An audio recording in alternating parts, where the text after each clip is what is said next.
അസ്സലാമു അലൈക്കും വറഹ്മത്തുള്ളാഹ്. മനുഷ്യർ എല്ലാവരും ഒന്നാണോ? മനുഷ്യനെ ഒരുമിപ്പിക്കുന്ന ഒരേകകം എന്താണ്? അത് മതമാണോ? ഷുഹൈബ് ഹൈത്തമി ഉസ്താദിൻ്റെ ഈ വീഡിയോ നമ്മൾ കണ്ടോക്കെ. മനുഷ്യർ വ്യത്യസ്തരായിരിക്കും സ്വാഭാവികമായി.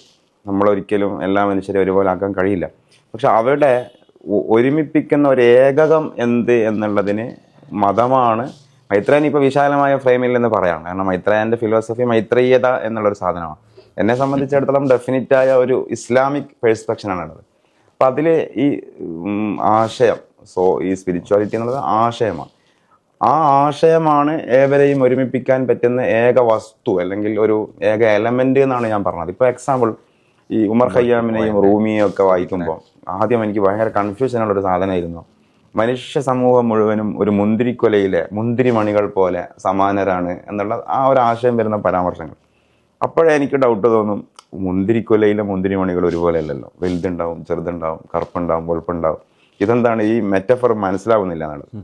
പിന്നെ കുറച്ച് കഴിഞ്ഞപ്പോഴാണ് മനസ്സിലായത്, പ്രത്യക്ഷത്തിൽ അവയൊക്കെ വിഭിന്നമാണെങ്കിലും ഏത് മുന്തിരി എടുത്ത് പിഴിഞ്ഞാലും അതിൻ്റെ ചാറിന് സെയിം ടേസ്റ്റാണ് എന്നുള്ളത്. ആ ചാറിൻ്റെ ടേസ്റ്റിനായെ കുറിച്ചാണ് മറ്റൊരു ഭാഷയിൽ സ്പിരിറ്റ് എന്ന് പറയുന്നത്. ഇപ്പോൾ നമ്മൾ സ്വാതന്ത്ര്യ സമരമൊക്കെ ആയിട്ട് ബന്ധപ്പെട്ട് തന്നെ കിടക്കുന്ന മലബാറിലുള്ള ഒരു സൂഫി ആണ് ഉമർ ഖാദി. എന്തായാലും കേട്ടിട്ടുണ്ടാവില്ല. ആ ഉമർ ഖാദി മലപ്പുറം താനൂരിലുള്ള ഒരു മുദരിസ് എന്ന് പറയും, മതാധ്യാപകൻ. അദ്ദേഹത്തിൻ്റെ പള്ളിയിൽ ഒരു തറവാടിയും ഒരു സാധാരണക്കാരനും കശപിശ തർക്കം കൂടുന്ന സമയത്ത് ഈ തറവാടി എന്ന് പറഞ്ഞാൽ ജന്മി കുടിയാനോട് പറഞ്ഞു, ഞാനൊക്കെ ഏത് തറവാട്ടുകാരനാണെന്ന് നിനക്കറിയോ? അപ്പം അന്നത്തെ ഫേസ്ബുക്ക് വാളിൽ എഴുതുന്നത് പോലെ ഉമർ ഖാദി മസ്ജിദിൻ്റെ ചുമരിൽ അറബിയിൽ ഇങ്ങനെ കരിഞ്ഞുകൊണ്ട് എഴുതി വെച്ചു എന്നാണ്, അയാ ഫാഹിറം ബിൻ നസബി കൈഫത്ത ഫാഹുറോ. തറവാട് പറയുന്നവനെ നിനക്കിത് പറയാൻ എന്താ അർഹത? അസ്ലോ കുമൂമിൻ കബലു തീയൻ വ നായറു വാശാരി മൂശാരി മണ്ണാന് പണറു വ കുയ്ബാനു ഷദ്ദി നായാടി പാണരു. ഒരുപാട് കേരളത്തിലുള്ള ജാതി വർഗ്ഗങ്ങളുടെ പേര് പറയുകയാണ്. ഈ ജാതി വർഗത്തിലേക്കാണ് നമ്മളെല്ലാം ചേരുന്നത്. ഒക്കെ മനുഷ്യജാതിയാണ്. ആ മനുഷ്യജാതി എന്ന് പറയുമ്പോൾ മനുഷ്യനെ മനുഷ്യനാക്കുന്ന സാധനം അതെന്താണെന്നുള്ളതാണ്.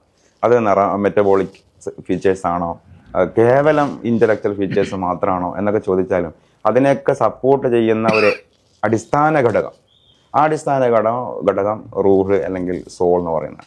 അപ്പോൾ അത് ആ ഒരു തത്വത്തിലേക്ക് വരിക എന്നുള്ളതായിരിക്കും ഭിന്നിപ്പിക്കുന്ന രാഷ്ട്രീയത്തെക്കാൾ നല്ലതെന്നുള്ള ഒരു പോയിന്റിൽ മാത്രമാണ് എനിക്ക് നേരിയ വിയോജിപ്പുള്ളതൊന്നുമില്ലേ. അള്ളാഹു സുബ്ഹാനഹു വ തആല നമ്മുടെ പണ്ഡിതന്മാർക്കൊക്കെ ദീർഘായുസ്സും ആഫിയത്തും അള്ളാഹു തആല നൽകി അനുഗ്രഹിക്കുമാറാകട്ടെ. അസ്സലാമു അലൈക്കും വറഹ്മത്തുള്ളാഹി.